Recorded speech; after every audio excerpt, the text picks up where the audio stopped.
1920, 52 rue Pigalle. Nous sommes à Montmartre dans un cabaret mythique, le Grand-Duc. Celui-ci était un refuge pour les Noirs américains qui ont servi l'armée américaine pendant la Première Guerre mondiale, les fameux Harlem Hellfighters, fondés par Eugène Bullard, un Noir américain héros de la bataille de Verdun. Ce cabaret était vraiment devenu le centre névralgique de la scène jazz française, ainsi qu'un bouillon culturel extrêmement fertile. Un soir, un homme rentre dans le cabaret, et en voyant ses musiciens improviser sur des mélodies blues, ces Parisiens danser sur cette musique d'un tout nouveau genre, animé par Louis Mitchell Jazz Kings, cet homme va être frappé à jamais. Il s'était installé à Paris en 1916 pour ses études. Poète et chorégraphe reconnu, Valentin Parnac avait déjà pas mal voyagé. Mais cette première rencontre avec le jazz allait donner une toute nouvelle direction à sa vie. Et en 1922, il prit la décision de rentrer chez lui et de faire découvrir à l'URSS cette musique venant d'un autre monde. Alors nous allons parler du jazz en URSS.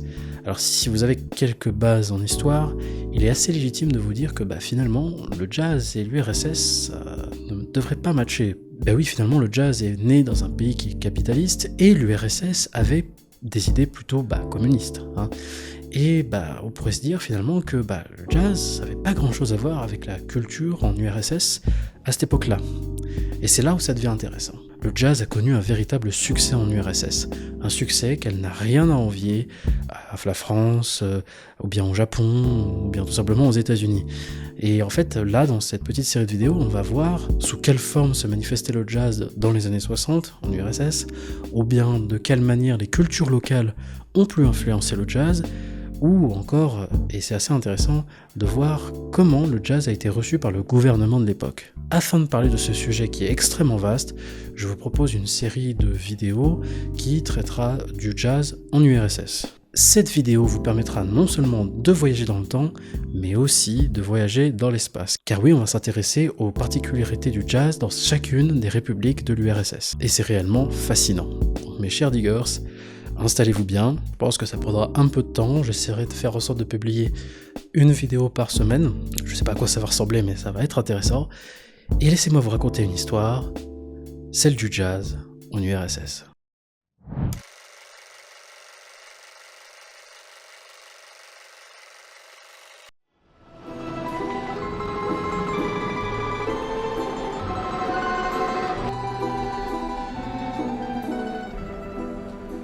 Reprenons notre histoire là où elle s'est arrêtée. 1922. Valentin Parnac est de retour à Moscou avec une valise pleine de partitions.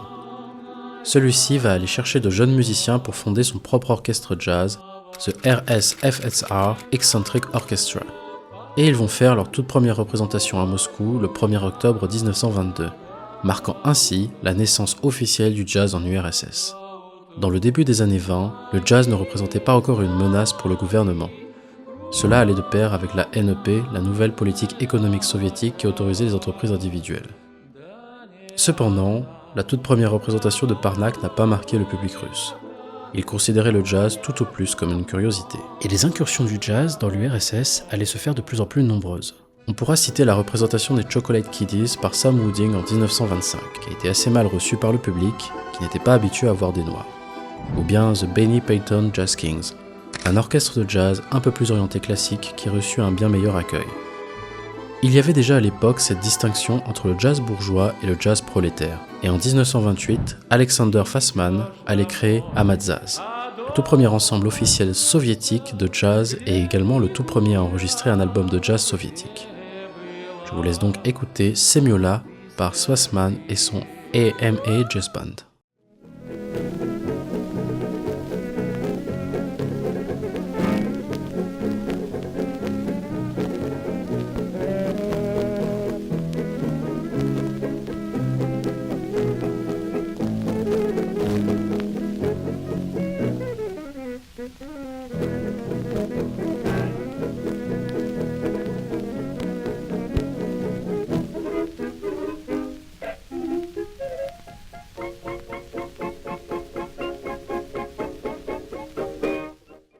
Mais cette période allait être de courte durée, car oui, entre 1928 et 1929, l'URSS rentrait dans une toute nouvelle ère, avec la nouvelle politique économique d'un côté et le début du tout premier plan quinquennal à cette époque. Il fallait absolument réaffirmer le pouvoir du gouvernement. Celui-ci cherchait à mettre en avant la musique prolétaire soviétique, mais bon, il n'était pas clair sur la définition eux-mêmes. Et un petit groupe de personnes, l'Union de la musique prolétaire russe, fondée en 1928, a été créé pour avoir un contrôle sur la vie musicale russe. Ces derniers allaient commencer à s'intéresser à cette musique d'un nouveau genre.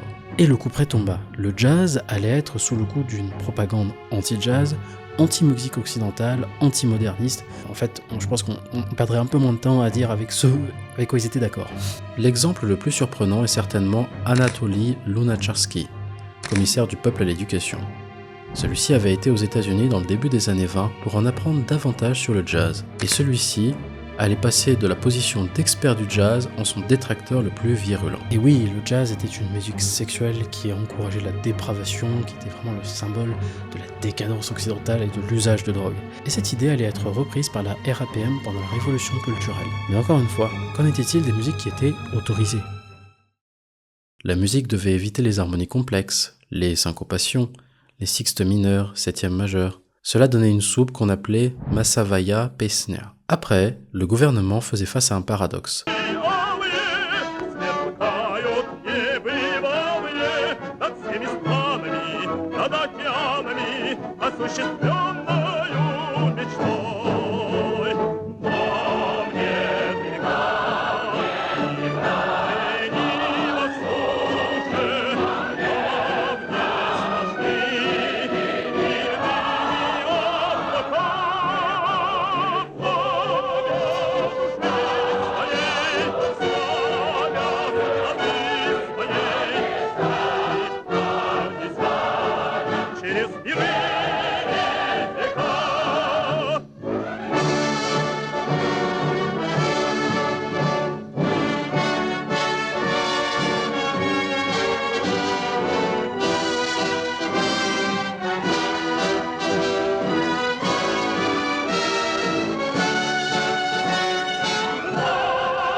Car oui, si en Allemagne dans les années 30 on considérait le jazz comme une musique dégénérée, représentant deux classes inférieures, les juifs et les noirs, eh bien en URSS on avait du mal à situer où se trouvait le jazz, car comme on l'a dit un peu plus tôt, de par son histoire, le jazz est une musique de prolétaires.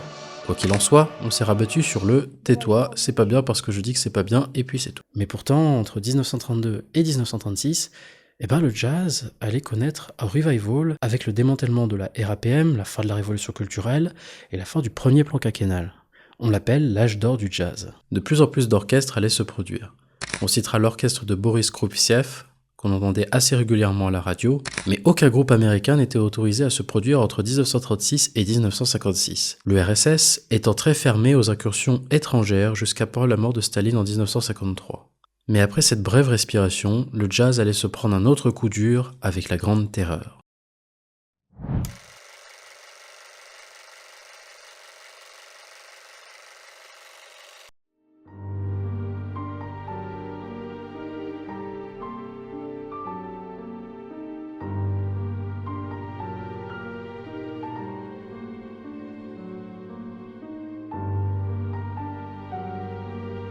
« 1937 et 1938 sont réellement des années très sombres pour l'URSS.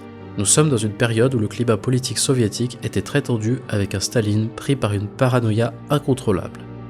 Durant cet épisode sombre de l'histoire de l'URSS, plus de 750 000 personnes seront exécutées.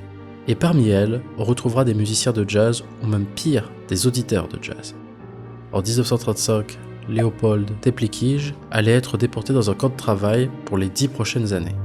Parnack allait suivre en 1937 et Georgy Landsberg, le directeur de l'ensemble de jazz de Leningrad, allait en faire de même. Certains musiciens arriveront quand même à échapper à la censure ou bien à la déportation. Le plus connu est très certainement le grand Léonid Outessov, ou bien le Siddhartha russe, qui lui, car il avait des relations avec des hauts gradés, avait réussi à échapper à toutes ces mesures. Mais cette fichue question de « est-ce que le jazz est une musique prolétaire ?» était sur la table encore une fois.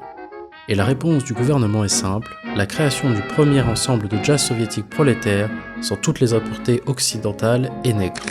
Le Godzaz, une parodie d'un orchestre de jazz à mon humble avis. Et c'est sous la direction de Outessov que cet ensemble ressemblera déjà un peu plus à un orchestre de jazz à partir de 1940.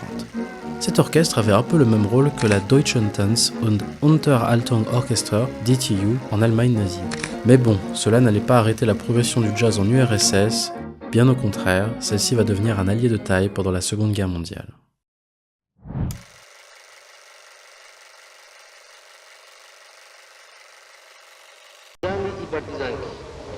На вас смотрит весь мир, как на силу способны уничтожить разбойничьи орды немецких захватчиков. Смерть немецким оккупантам! Да здравствует наша славная Родина, ее свобода, ее независимость! Под знаменем Ленина вперед!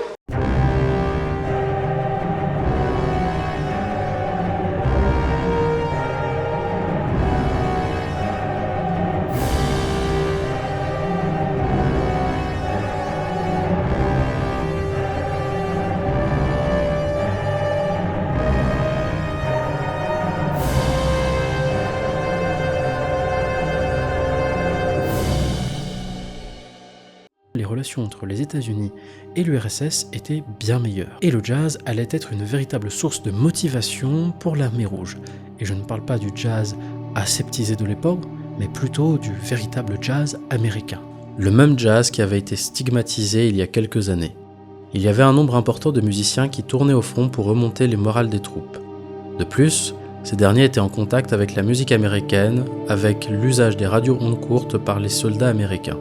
Mais encore une fois, l'histoire va porter un coup dur au jazz. Car après la victoire de Stalingrad, de nouvelles critiques contre le jazz allaient de nouveau enclencher une nouvelle période de répression. Plus douce que la Grande Terreur bien entendu, mais toujours aussi présente. Même Utesov a dû en faire les frais, car celui-ci ne jouait pas assez de chansons folkloriques russes. Et cela n'allait pas aller en s'améliorant. En 1946, la situation est grave, car la plupart des musiciens ont été arrêtés. Le Godzaz est renommé Entertainment Orchestra, et il est interdit de jouer du jazz.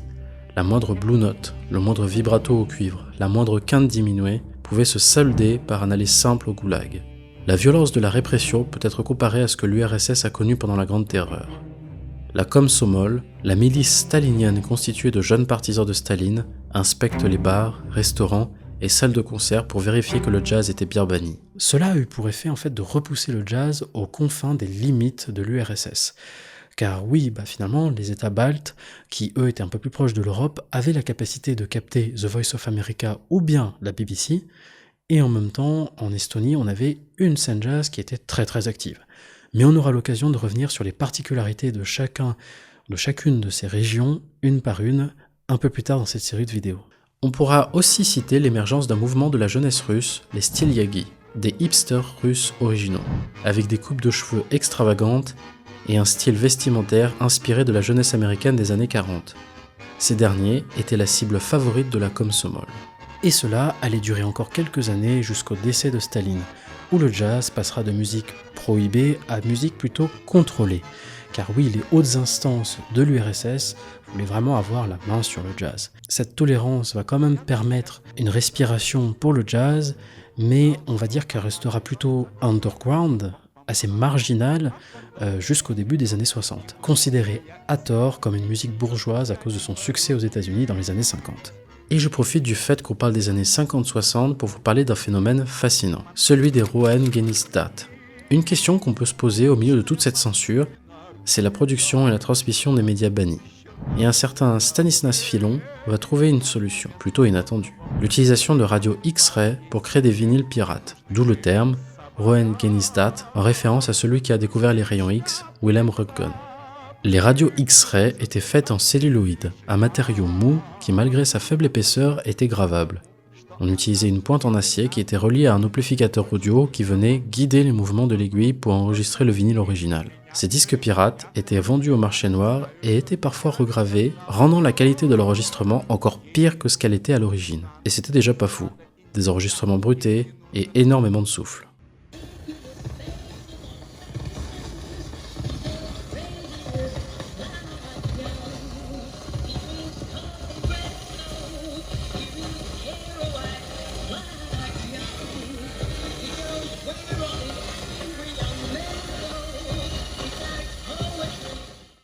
Et cette culture de l'interdit allait véritablement de pair avec les styliagi. C'est aussi pourquoi on retrouve en fait très peu d'enregistrements officiels de jazz en URSS dans les années 50, en tout cas jusqu'au début des années 60. Le jazz était un souffle de révolte qui survivait dans les clubs clandestins ou bien dans la vente de disques au marché noir, et qui n'attendait qu'une seule étincelle pour ressurgir.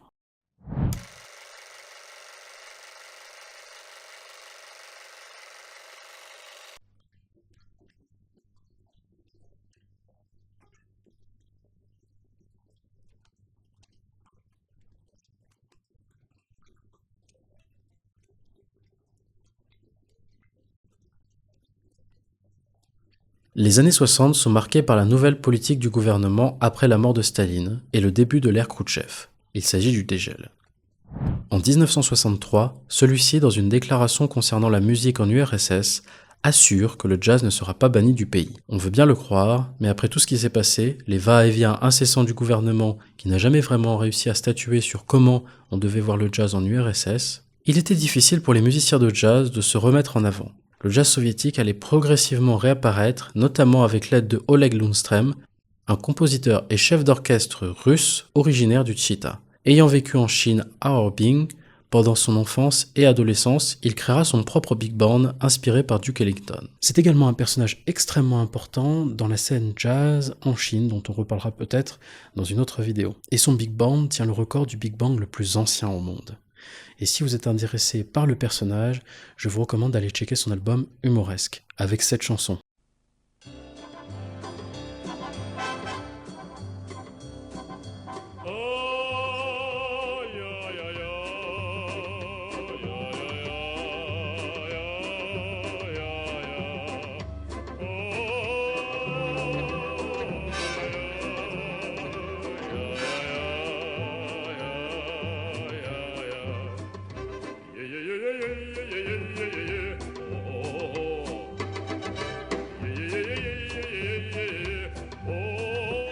Et oui, ce même vient de là, comme quoi on apprend des choses sur Ophinil.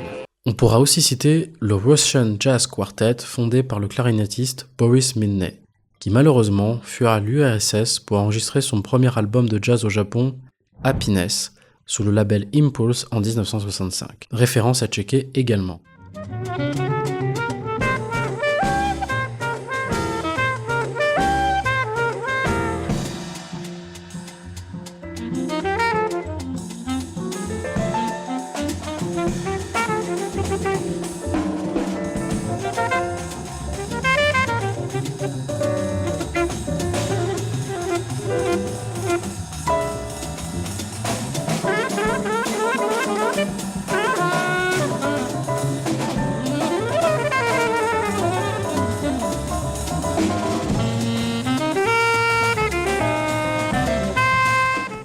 Pour résumer, le jazz dans les années 60 était dans un statut assez ambigu. Et c'est pourquoi les expérimentations restent assez timides, marginales. La décennie suivante allait vraiment être charnière dans le jazz en URSS. Car c'est vraiment à ce moment-là que le jazz soviétique va forger une identité, ou devrais-je dire des identités. Et c'est pourquoi je propose d'arrêter la partie un peu histoire à ce moment-là pour nous intéresser aux particularités régionales de chacune des républiques de l'URSS. De voir comment le jazz a vraiment réussi à prendre ses marques et se forger une identité par région. Donc c'est ça qui est vraiment fascinant, c'est que le jazz est riche, multiforme, et vraiment quand on s'intéresse au jazz soviétique, on tombe dans un terrier de lapin où c'est vraiment un plaisir de diguer. Donc mes chers diggers, je vous propose d'arrêter un peu le voyage dans le temps, de prendre vos bagages et de venir avec moi aux confins de l'URSS.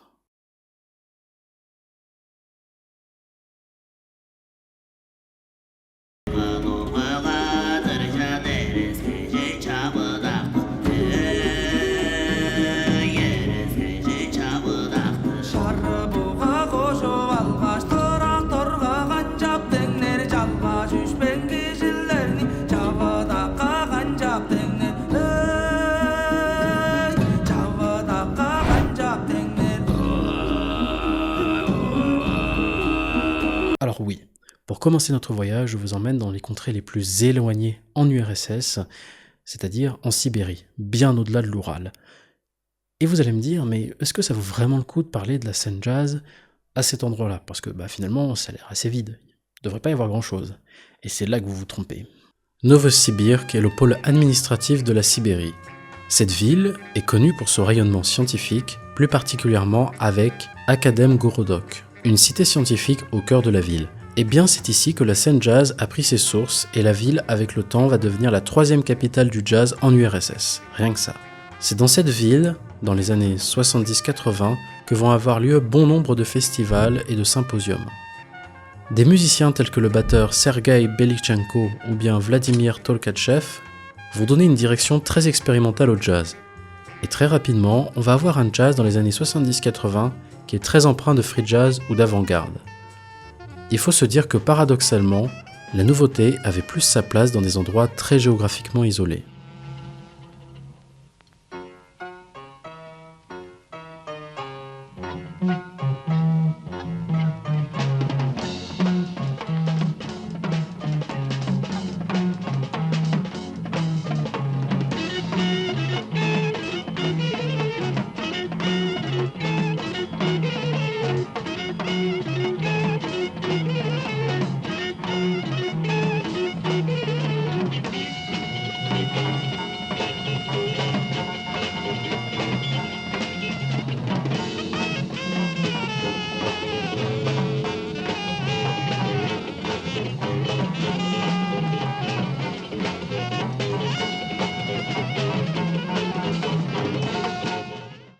Mais malheureusement, avec la chute de l'URSS et le contexte qui n'était pas forcément favorable au développement du jazz, une partie des musiciens va tout simplement arrêter de se produire et d'autres vont migrer dans d'autres villes. Et ce qui est gênant, c'est malheureusement qu'il n'y a que très peu d'enregistrements du jazz en Sibérie dans les années 60, 70, voire même 80. Mais on a quand même quelque chose. Il y a 3 albums qui comptent le meilleur de cette époque, les albums Sibersky Jazz, sous le label Melodia, et je vous ai laissé le lien en playlist, n'hésitez pas à aller écouter ce qu'il en retourne.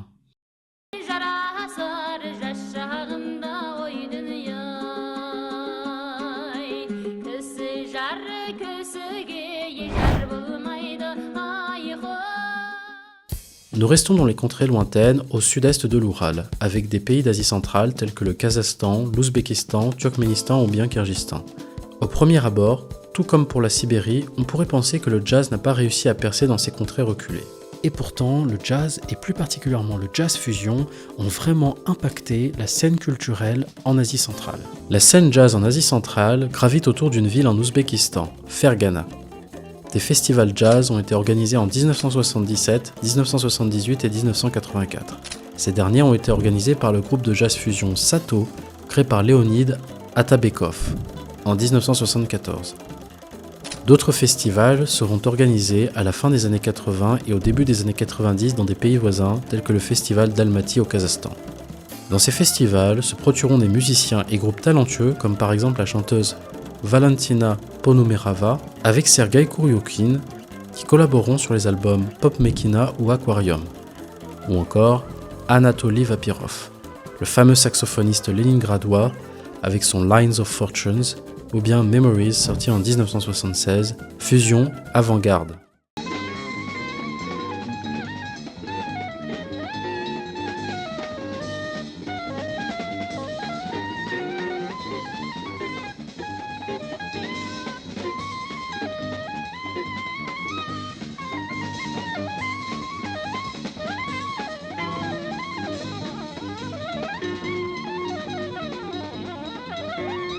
Mais si on devait citer quelques groupes qui ont marqué l'époque, le premier serait très certainement Boomerang, un groupe fondé à Almaty qui a intégré avec brio les codes de la musique folklorique kazakh et le jazz. 3 albums Bunker, sortis en 1983, Ornament en 1984 et Mirage en 1986 sous le label Melodia. On les trouve aussi dans une superbe collection de titres de jazz fusion rares. Red Square Groove, Where Jazz Fusion Games from Russian Vaults. En bref, les dieux du jazz kazakh. Et si vous deviez commencer par un album, je pense que ce serait celui-ci. Pour revenir au groupe Sato, celui-ci est le reflet du bouillon culturel que représentait le festival de Fergana. On pouvait y entendre de la musique tatar, kazakh, ouzbek, tadjik ou juive. Le groupe était à l'origine de cette explosion musicale. Mais assez paradoxalement, celui-ci n'enregistrera que 2 albums. S-Fan en 1986 et Pass the Good Around en 1987. Mais malheureusement, celui-ci se dissoudra avec la fin de l'URSS à la fin des années 80. Medeo ensemble avec leur album Medeo pour le Kazakhstan en 1984, Furiosa avec leur album éponyme Cosmic Jazz du Turkménistan, une autre claque musicale. Si on voulait rester dans le Turkménistan, on a aussi le groupe Ganesh qui, contrairement à Furiosa, se voulait plus libre d'intégrer des éléments de folk pur et dur avec des instruments traditionnels turkmènes.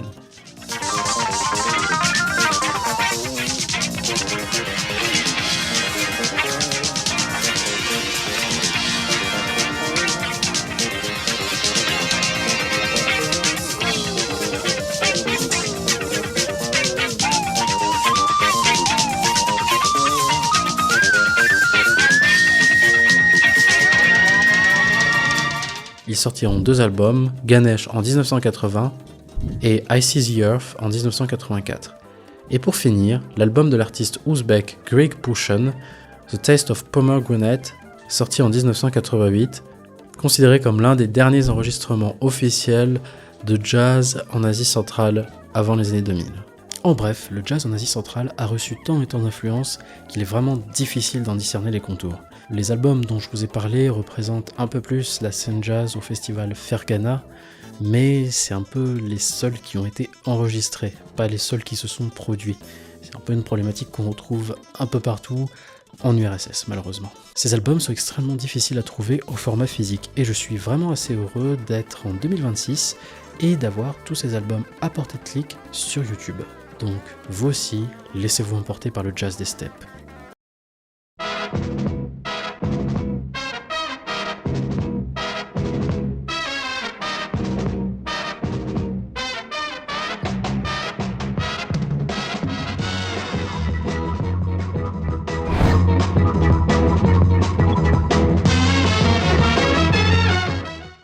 Allons un tout petit peu à l'ouest, en Arménie, une contrée qui elle aussi a un passif avec le jazz qui mérite d'être exploré. Le jazz a été finalement introduit extrêmement tôt en Arménie, dans les années 30, par le compositeur Artemi Arvazayan, ainsi que le trompettiste Solak Vardazarian, en fondant le Armenian Jazz State Orchestra en 1938. Cet orchestre deviendra plus tard l'un des orchestres de jazz les plus importants dans le paysage musical en URSS. Après, on va pas se mentir, il n'innovait pas vraiment. Quelques mélodies bluesy mélangées avec des éléments de musique traditionnelle arménienne. Mais l'air de rien, c'était cet orchestre auquel on faisait appel pendant la Seconde Guerre mondiale pour jouer du jazz à l'armée rouge. C'est dire quel poids il avait en URSS. Comme nous l'avions déjà mentionné, après la Deuxième Guerre, le jazz sera banni de l'URSS. Mais cela n'empêchera pas les Arméniens de trouver des moyens de dissimuler le jazz en traduisant les chansons en langue locale ou bien en y ajoutant davantage d'éléments de musique traditionnelle. Et hop, on ajoute un doudouk en fond et on y voyait que du feu. Ils renommeront l'orchestre le Estrada Armenia Orchestra, qui était plutôt un orchestre qui était orienté pop ou bien musique traditionnelle arménienne. Parmi ceux qui continueront à défendre le jazz, on a le grand Konstantin Oberlian, qui reprendra la direction du Armenian Jazz State Orchestra. Il y a peu d'enregistrements, mais il y a un live mythique de l'Armenian State Jazz Orchestra en 1974.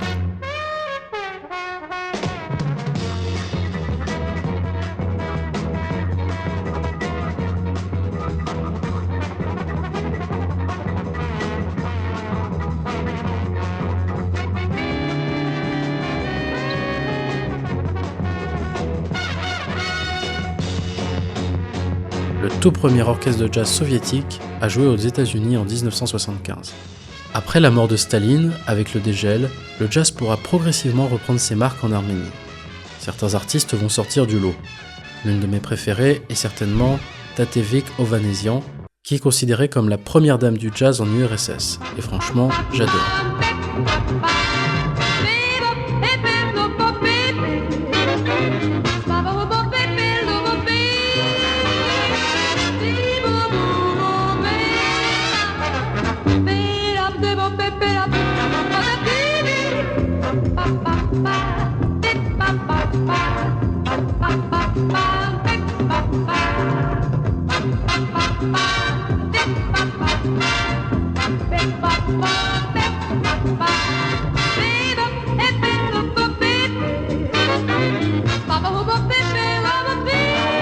Je ne sais pas si c'est sa voix légèrement grave, ou bien la musicalité de la langue arménienne, ou bien tout simplement les deux.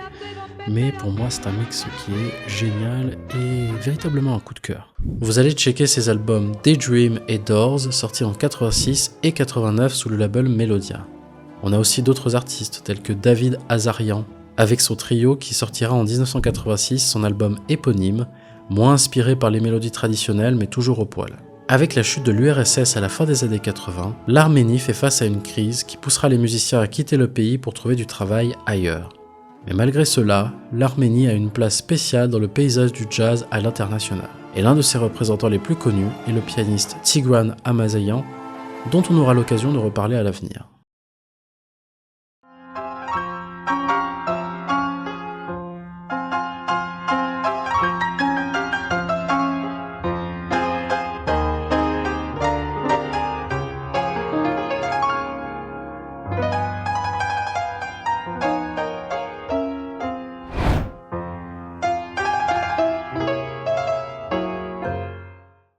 Puisque nous étions en Arménie, je vous propose d'aller jeter une petite oreille à son pays voisin, l'Azerbaïdjan.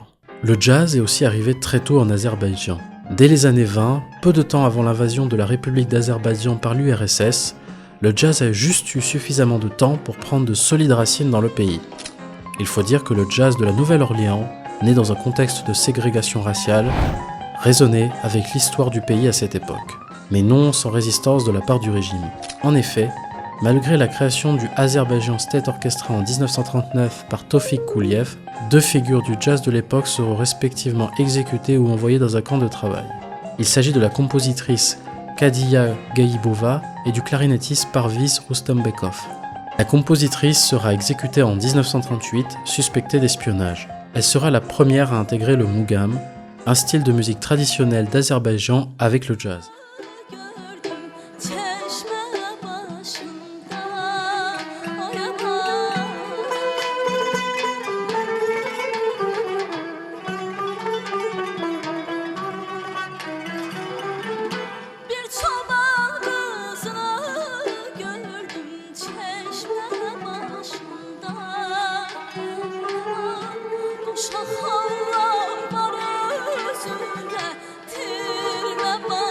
Il faut aussi dire que l'URSS essayait de resserrer son emprise sur les minorités turques en Asie centrale. Donc cette intégration du mugam avec le jazz américain était vue d'un très mauvais œil. Rustambekov connaîtra un destin relativement meilleur. Il aura en effet la chance de pouvoir jouer dans l'orchestre de Eddie Rosner dans les années 40, mais il sera vite renvoyé à Bakou, et un peu plus tard envoyé dans un camp de travail, où on le retrouvera mort dans sa cellule dans des conditions assez mystérieuses. Dans les années 60, la situation s'améliore, mais une propagande anti-jazz subsiste. Qui écoutera du jazz trahira sa patrie. Donc la transmission de la musique se faisait au marché noir avec les fameux enregistrements X-Ray. Mais il y avait un homme qui, lui, écoutait la BBC tous les soirs sur les ondes courtes et qui reprenait toutes les chansons, toutes les musiques américaines qu'il pouvait entendre.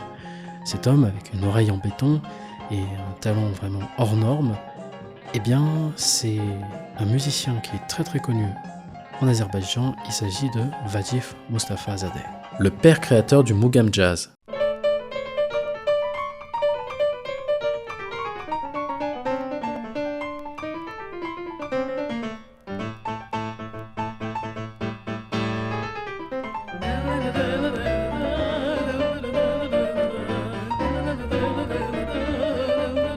Le mugam jazz est un type de jazz qui mélange jazz et sonorités propres à la musique d'Azerbaïdjan, avec des mélodies très complexes, des rythmiques instables, des gammes qui peuvent aussi nous paraître très exotiques. Le style de jazz est un des fleurons de la musique d'Azerbaïdjan. Pour en revenir à Vagif, lui, il était vraiment très très apprécié en URSS et même au-delà dans les années 60. Mais le KGB faisait en sorte de lui mettre des bâtons dans les roues. Par exemple en programmant des concerts dans des endroits où il n'y avait quasiment personne, ou bien de simuler de faux rendez-vous, enfin bon bref, tout pour lui faire perdre du temps. Il décédera très tôt au festival de Tashkent en 1979 des suites d'une crise cardiaque. Et c'est sa fille, Aziza Mustafazadeh, qui continuera à perpétuer la tradition du mugam jazz dans les décennies suivantes.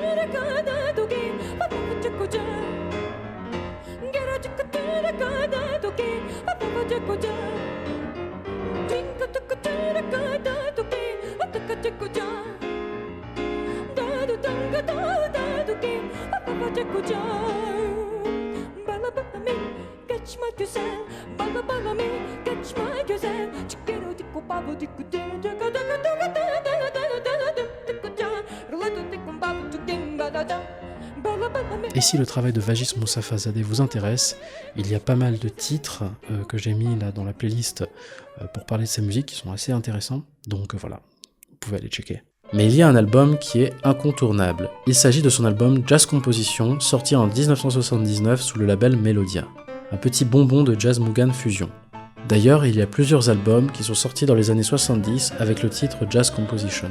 Je suppose qu'il s'agit d'une playlist. Vous trouverez tout sur la chaîne Funk Top East, qui, vous le remarquerez assez rapidement, est incontournable sur YouTube quand on veut écouter du jazz soviétique. Concernant sa fille, il y a son album éponyme sorti en 91, Dance on Fire sorti en 95, ou bien Seven Truth en 96. Il y a encore actuellement pas mal de musiciens d'Azerbaïdjan qui se réclament du mouvement Mugam Jazz, avec Salman Gambarov, Isfar Zarabski ou bien Vajif Aliyev.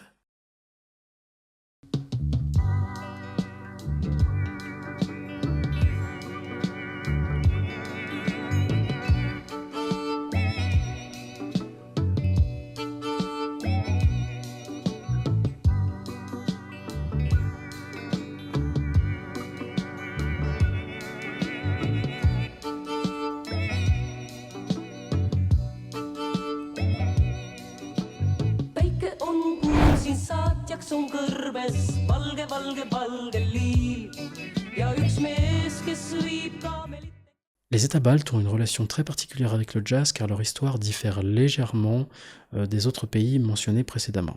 En effet, ceux-ci ont connu l'occupation nazie pendant la Seconde Guerre mondiale après 1941. Ensuite, ceux-ci seront occupés par l'URSS jusqu'à la chute du rideau de fer en 1991. Vous vous imaginez donc bien que leur relation avec le jazz est très particulière. On cite les États baltes comme étant les plus proches du jazz américain en y intégrant tout de même des éléments de musique européenne. C'est en Lettonie, en 1918, dans un contexte de reconstruction culturelle après l'indépendance du pays, que le jazz fera ses premiers pas. Avec l'apparition des premiers dance bands dirigés par Kurt Strobel, le plus connu étant le Savoy Band, qui jouait régulièrement dans les salles de Riga aux côtés d'ensembles de salons. En Estonie, on aura une histoire similaire avec le premier orchestre professionnel, The Murphy Band. La Lituanie ne fait pas figure d'exception car on commence à voir peu à peu des orchestres populaires à Kaunas qui intègrent des éléments de jazz dans leur répertoire comme la formation Moïse Hofmeckler. C'est une époque où le swing et le charleston gagnaient rapidement en popularité. Les années 30 se voient consolider les assises du jazz dans les États baltes. Kremer Jazz Band ou l'orchestre des Theodor Kaisers deviennent connus en Lettonie. Et l'ensemble Lacido scotche l'audience en 1932 en jouant leur version de Rhapsody in Blue. En Lituanie et en Estonie, le jazz gagne du terrain à Kaunas, Vilnius et Tallinn avec des ensembles qui fleurissent un peu partout. C'est aussi l'époque où la Lettonie voit l'essor de l'enregistrement avec son label Bellaccord Electro. Cependant, cela allait changer avec la Seconde Guerre mondiale et l'ère stalinienne, où le jazz va être quasiment exclu du paysage culturel balte, jusqu'au dégel. Il y a peut-être encore que la Lituanie qui n'a pas un contrôle aussi serré, mais le jazz n'a aucune reconnaissance institutionnelle forte survivant dans des cafés ou des festivals officieux. Et il faudra attendre les années 60 pour que cette scène jazz renaisse de ses cendres. Deux festivals importants, le festival Kikok en 1962 à Riga et le Tallinn Jazz Festival en 1967, aussi appelé Jazzcar Festival. On commencera à voir des groupes légendaires apparaître tels que le Raymond Paul ou bien Egil Svarks qui sont super connus en Lettonie, ou bien le trio Ganelin Tarasov Tchekassin qui prend ses racines à Vilnius. Si vous voulez retenir un nom de groupe, c'est celui-ci, même s'il verse un peu plus dans le free jazz.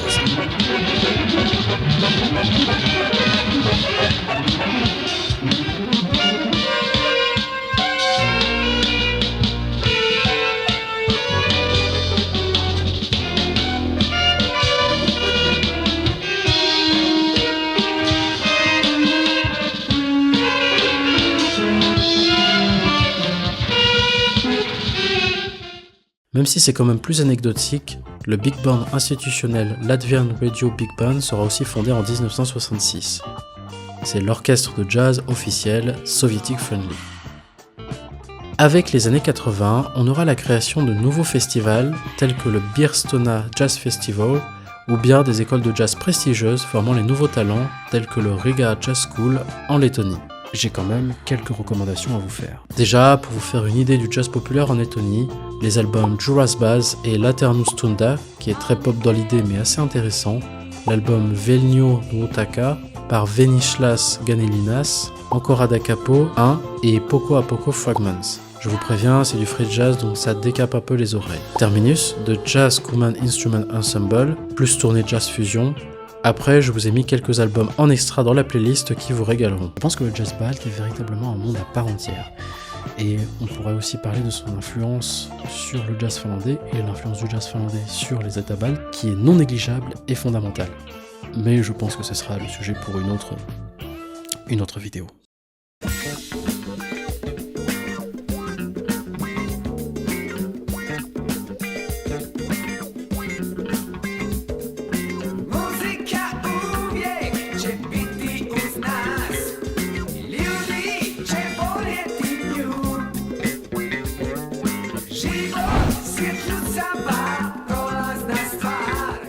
Pour terminer notre voyage, nous allons nous arrêter en Yougoslavie, regroupant entre autres les actuelles Bosnie-Herzégovine, Moldavie, Serbie, Croatie, etc.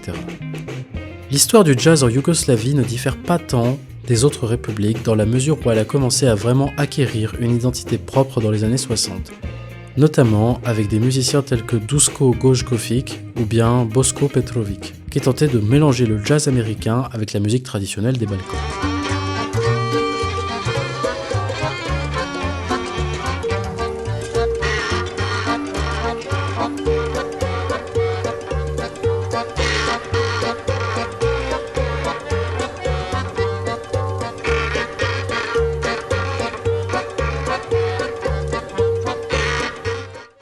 La scène jazz de l'époque tournait essentiellement autour des villes de Belgrade, Zagreb, Ljubljana et Skopje. Ensuite, dans les années 70, on va avoir l'explosion du jazz fusion yougoslave, caractéristique et assez virtuose il faut le dire, avec des groupes tels que Time, September ou bien Lebisol, notamment autour de la ville de Ljubljana. D'autres groupes font pousser au bout le côté jazz fusion expérimental avant-garde tels que Benjagrad ou bien Milajoka Unid. Et bien sûr, le jazz funk pur et la disco ne seront pas en reste chez Kim ou bien Zen Ovasisek. Si je devais vous recommander quelques albums pour vous montrer à quel point la scène jazz yougoslave était riche pendant cette période, je pourrais déjà citer l'album Swinging Macedonia de Duško Gojković, sorti en 1967. Gojković était une figure centrale du jazz à cette époque. Il avait joué avec les plus grands, Chet Baker, Stan Getz, Sonny Rollins ou bien Miles, pour ne citer que. Ce trompettiste de jazz avait à cœur de créer le jazz fusion balkan avec les influences de la musique traditionnelle de la Macédoine, tout en restant fidèle à ses influences cool post-bop.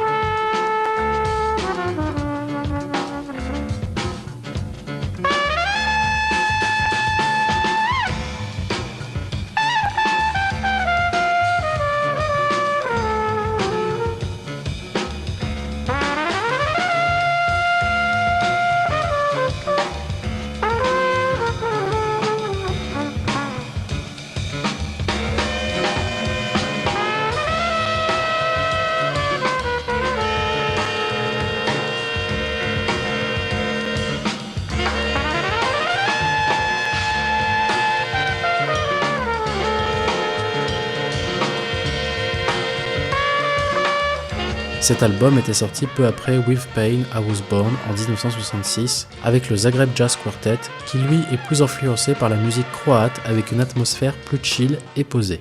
Mais je sais que certains d'entre vous sont très friands de jazz fusion et si vous avez besoin d'une claque musicale, j'ai ce qu'il vous faut.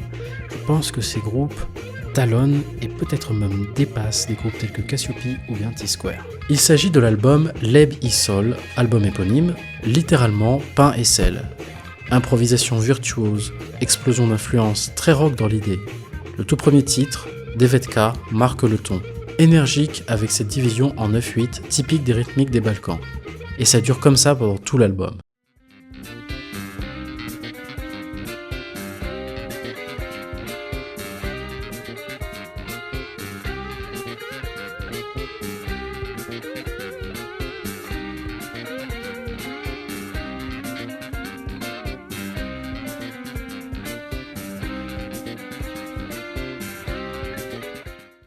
Dans la série des albums de jazz fusion underground, on pourrait citer Zanja Aventura de September, sorti en 1976, ou bien Samo Musica de Petar Ugrin, sorti en 1979, qui est une gamme très peu connue, qui rassemble groove et expérimentation électronique. Il est pour moi assez proche de ce que faisaient Herbie et Miles Davis dans les années 70. On a aussi Izvir, album éponyme du groupe slovaque jazz funk et rock progressif dans une harmonie parfaite. Pareil, allez juste écouter, c'est réellement une folie. Bernard Grad de Bernard Grad, comment résumer ? C'est du jazz funk, klezmer, expérimental. Ça part un peu dans tous les sens et on va pas se mentir, ça fait du bien. Et le dernier, Ghastly Beyond Belief de Milajoka Unid, que je ne saurais vous définir. Vous prenez Jean-Michel Jarre, John Coltrane et Herbie Hancock, vous ajoutez un filtre punk et ça donne ça. Et je ne m'attendais pas à ce choc musical. La scène jazz fusion de cette époque en Yougoslavie part vraiment dans tous les sens. S'il vous plaît, donnez-moi votre avis. Pour terminer, une recommandation un peu plus posée, il s'agit du groupe de disco Kim avec son album Ne Zaista Surim, sorti en 1981. Super chouette avec des lignes de basse mémorables, des chœurs et des synthés cheesy.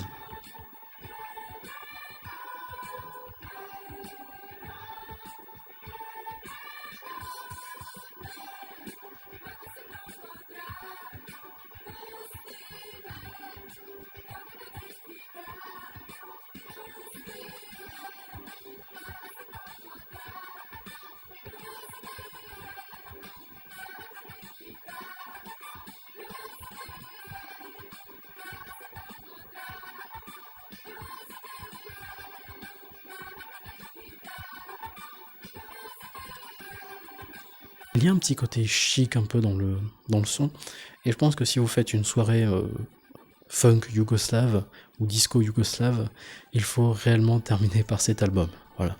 Bon, je lance ça comme ça, même si je sais que bon, c'est peu probable.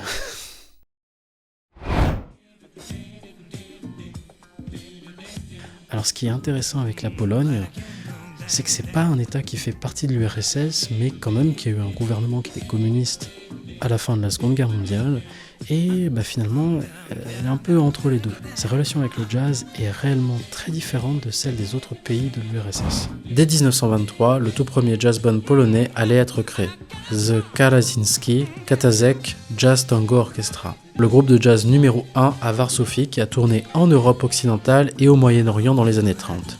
Il était talonné de près par The Peterburski and Gold Orchestra, une référence quand on veut parler du big band swing polonais. D'ailleurs, ces big bands des années 20 et 30 étaient enregistrés sous le label Sirena Records. Si vous deviez retenir un nom pour parler du swing polonais, c'est bien Eddie Rosner, ou bien le Louis Armstrong polonais.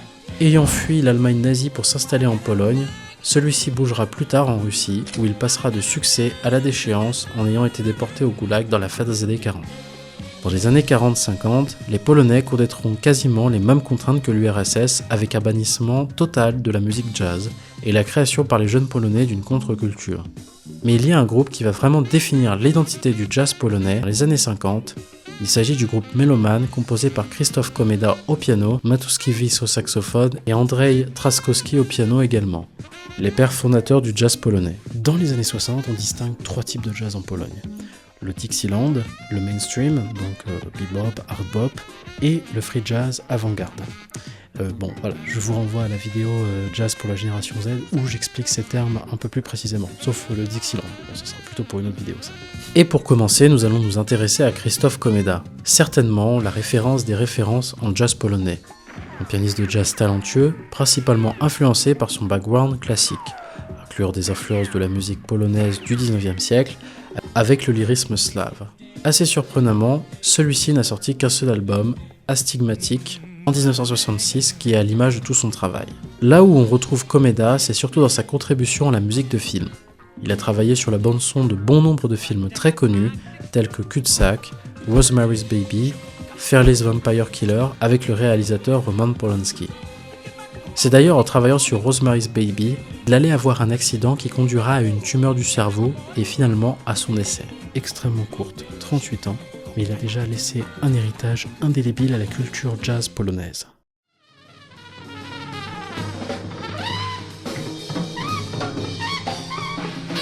Un autre nom incontournable de la musique polonaise est très certainement Tomasz Stanko.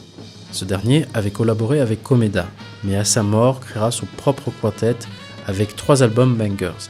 Music for K sorti en 1970, Jazz Message from Poland en 1972 et Purple Sun en 1973. On pourrait aussi parler de ses collaborations avec le batteur Edward Vazela, avec les 2 albums Balladina ou Tweet, ou bien les albums enregistrés avec son quartet Idiot Music en 1981, qui représentait le tumulte politique de l'époque. En parlant du quartet de Stanko, on se doit aussi de citer le violoniste et saxophoniste polonais Zbigniew Seifert, le Coltrane polonais qui a énormément expérimenté dans les champs du jazz fusion et du free. Et c'est son album Violin qui marquera le jazz polonais, une vraie game qui part dans tous les sens. Malheureusement, celui-ci décédera d'une leucémie en 1979. Pour résumer, le jazz polonais est quand même assez contrasté par rapport au jazz qu'on pourrait retrouver dans les autres républiques en URSS. L'influence de l'URSS étant indirecte ou plutôt minime, et bien finalement ils avaient un poil plus de liberté pour pouvoir expérimenter et aller hors des sentiers battus. Et on peut aussi parler des relations qui étaient quand même beaucoup plus développées avec le jazz occidental. Mais c'est là où ça devient intéressant parce que finalement ils ont développé leur propre style conjointement avec le jazz occidental. Ils n'étaient pas isolés, ce qui donne véritablement un contraste qui est assez saisissant.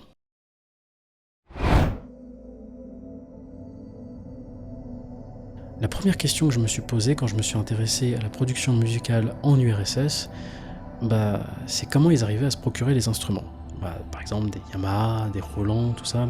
Parce que la musique était contrôlée, en était-il de même pour les instruments de musique ? Ça n'a pas manqué, c'était le cas. Mais finalement, vous allez le voir, c'est pas plus mal.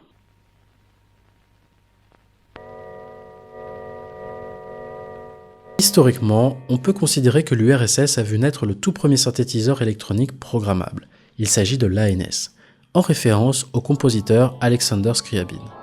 Un synthétiseur qui avait une interface unique, qui lui permettait d'avoir une toute autre approche de la composition. Et aussi surprenant que cela puisse paraître, nous étions seulement en 1938. Il n'existe malheureusement que quelques modèles de cet instrument en Russie. Son son a la réputation d'être fantomatique, parfait pour créer une ambiance horrifique unique avec un son organique très caractéristique.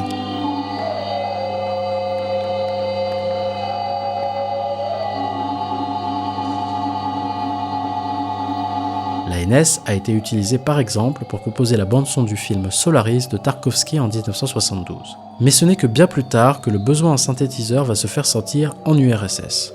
Et oui, quand on jette un œil au développement technologique de la lutherie électronique aux États-Unis ou bien au Japon, l'URSS fait plutôt pas le figure. Mais c'était sans compter sur le travail d'un certain Vladimir Kouzmin, qui lui allait concevoir son tout premier synthétiseur à l'image du Moog, le synthétiseur Polyvox.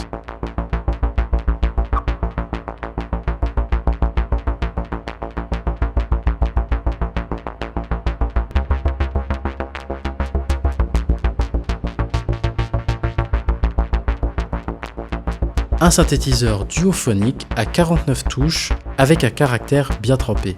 En effet, ce synthétiseur avait un son assez rugueux, très caractéristique, véritable symbole de la lutherie électronique soviétique. L'une des particularités de cet instrument est que celui-ci a été conçu dans une usine d'armement. Car oui, il faut comprendre un peu comment fonctionnait l'économie soviétique pour pouvoir comprendre les raisons mêmes de l'existence des synthétiseurs Polyvox. L'URSS fournissait à ses citoyens ce dont ils avaient besoin, ni plus ni moins. On planifiait par exemple un surplus de 20% pour le prochain plan quinquennal. Mais il arrivait qu'il y ait du surplus de matériaux et le gaspillage n'était pas la politique de la maison. De plus, il fallait garder les usines occupées pendant les périodes de creux. Ainsi, on utilisait ces restes pour fabriquer des outils, des instruments, des radios, etc. etc. C'était donc le cas de Polyvox et de d'autres synthés produits à cette époque. La limitation de la fabrication de ce synthé n'était pas due à sa technologie, mais du matériel à disposition. Et Kouzmin devait trouver un moyen de compenser ces manques.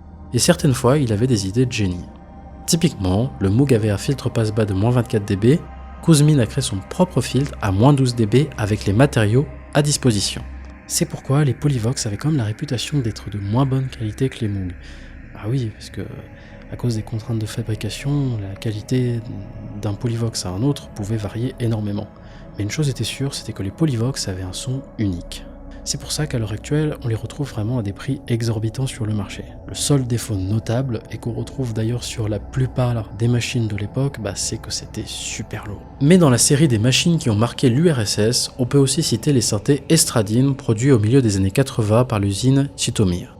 Mais ils n'arrivaient clairement pas à la cheville des Polyvox. De plus, la qualité variait largement d'un modèle à un autre, dû aux contraintes de fabrication encore une fois. Il y a aussi le synthé monophonique Aelita qui a eu aussi son petit succès. Et vraiment, si vous tendez l'oreille, vous constaterez que celui-ci sonne finalement assez moderne.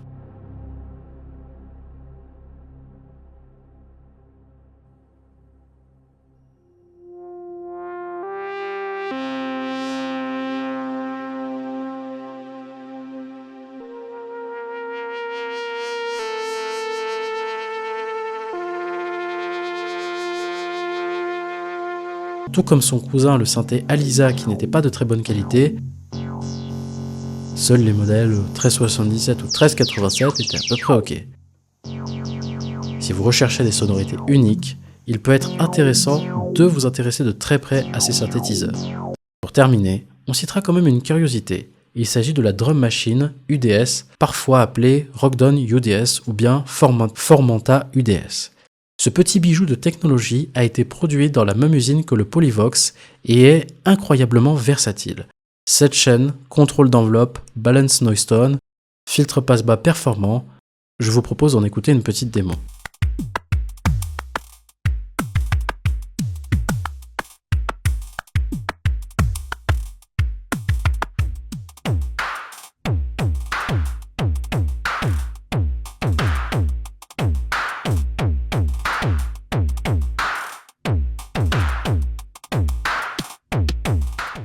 Pour finir, j'aimerais parler du label qui était réellement au centre de la production musicale en URSS. Créé en 1964, le label Melodia était le label qui avait un monopole quasi total sur l'industrie du disque en URSS, allant de l'enregistrement de contes populaires à la production de groupes de pop-rock dans les années 80. Tout était centralisé sous le label Melodia. Celui-ci était omniprésent de Moscou à Tallinn, en passant par Tashkent ou Riga. Et leur poids était conséquent. Dans les années 70, on était à 1200 nouveaux disques par an, de 190 à 200 millions d'exemplaires exportés dans 70 pays. On avait du 33 tours, 78 tours, et même au début des années 80, des cassettes compactes.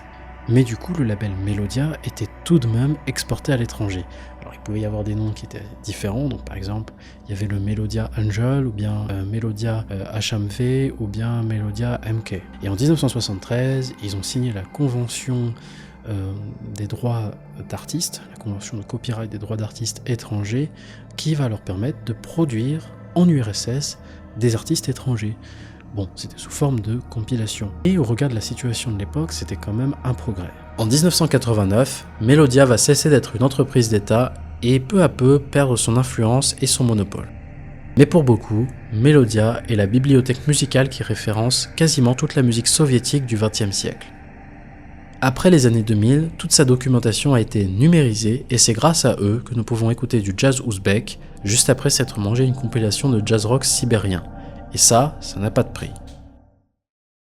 Bon, c'était un très long voyage. Nous sommes de retour en France en 2026. Et finalement, que pouvons-nous tirer de cette histoire ? L'histoire du jazz en URSS est unique, car celle-ci est ballottée entre une soif de créativité et d'émancipation des républiques soviétiques, qui voyaient en le jazz une manière d'avoir leur propre voix, d'explorer leur propre identité, et la politique de contrôle et parfois de répression du régime soviétique ne laissait pas place à cette liberté d'expression. Et de ces tensions ont résulté non pas un jazz soviétique avec une identité unique, mais une mosaïque de styles qui vont au-delà des appellations classiques de type bebop, swing, jazz fusion, etc. etc.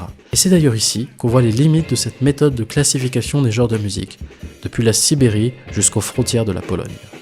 Le jazz est une langue dont chacune des républiques de l'URSS parle leur propre dialecte. Et finalement, c'est assez fascinant quand on y pense. Qu'on s'intéresse à cette histoire avec les enregistrements Maïsdat, X-Ray qui étaient transmis au marché noir, ou bien la réapparition d'un groupe de jazz en Asie centrale qu'on pensait perdu, ou tout simplement la micro-popularité de certains groupes de jazz dans les États baltes, qui n'étaient populaires que dans les États baltes, même s'ils font de la super musique. Enfin bon, bref, pour moi, c'était un voyage qui était extrêmement intéressant, mais aussi très formateur. Et dans les albums que je vous ai présentés, il y en a certains qui comptent que plusieurs centaines de vues. Et il ne tient qu'à vous, mes chers diggers, d'aller les écouter. Voilà les diggers, c'est la fin de cette série de vidéos. J'ai essayé d'être le plus exhaustif possible, même si voilà, c'est infini. Hein. Si vous allez sur la chaîne Funktop East, vous pouvez y passer quasiment des mois et des mois, voire même des années. C'est vraiment super intéressant, mais super vaste, quoi. Et j'ai même dû me bouffer un peu de documentation en russe, mais bon, c'était pas forcément désagréable. J'espère que cette vidéo vous plaira, vous inspirera également. Je suis aussi intéressé par vos avis, c'est-à-dire que pour ceux qui étaient peut-être au fait de la scène jazz dans les années 70-80 en France, est-ce que vous aviez connaissance de ce jazz en URSS? Est-ce que c'est quelque chose que vous avez déjà digué, que vous avez déjà exploré? Et j'ai aussi rajouté bien sûr la playlist qui vous servira de feuille de route, c'est-à-dire une base de départ pour vous intéresser à cette scène jazz qui est super vaste, quoi. N'hésitez pas à commenter, à liker la vidéo, la partager, enfin voilà, vous êtes vraiment la force de cette chaîne. Je lis toujours vos commentaires et je les lis toujours avec attention, ça fait vraiment plaisir de vous lire. Donc voilà, comme toujours, essayez de soutenir la chaîne. Si le cœur vous en dit, vous pouvez aussi aider sur Tipeee, il y a un lien Tipeee, bref. Donc voilà, et finalement, comme toujours, je vous dis, en attendant la prochaine, ciao les diggers.